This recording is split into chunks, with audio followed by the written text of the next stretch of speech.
অবিলম্বে সাগরুনি হত্যার বিচার এবং অন্যান্য সাংবাদিকদের হত্যার বিচার নিশ্চিত করতে হবে। ছাত্র জনতার বিপ্লব পরবর্তী সময়ে প্রায় ১.৫ মাস অতিবাহিত হইতে চলছে। এই সময়ের মধ্যে আমরা আশা করেছিলাম সরকারের অগ্রাধিকার ভিত্তিতে যে কার্যক্রম তার মধ্যে সাগরুনি হত্যার বিচার হবে।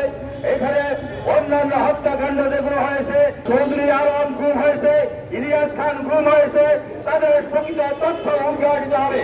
কিন্তু এই সরকার, আমার কাছে বলা হয়েছে, সরকার কোনো এক জায়গায় কোনো একটি কর্নারে আবদ্ধ হয়ে গেছে।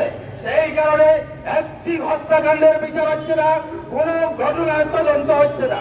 কয়েকদিন আগে প্রধান উপদেষ্টা তার বক্তব্যে সাগরুনি হত্যাকাণ্ডের অগ্রাধিকার ভিত্তিতে বিচারের কথা বলেছিলেন, কিন্তু তারপরেও এই বিষয়ে আজও কোন উদ্যোগ দেওয়া হয় নাই।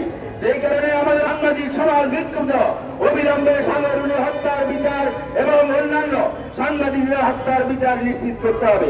গত সরকার যে নির্যাতন নিপীড়ন চালিয়েছে, তাদের যারা উস্কানি দিয়েছে, তাদের মদত পুষ্ট ছিল, তাদের উচ্ছিষ্টভোগী ছিল, তারা আজকে এই সাংবাদিক সমাজের মধ্যে বিভাজন করার চেষ্টা করছে, পায়তারা করছে।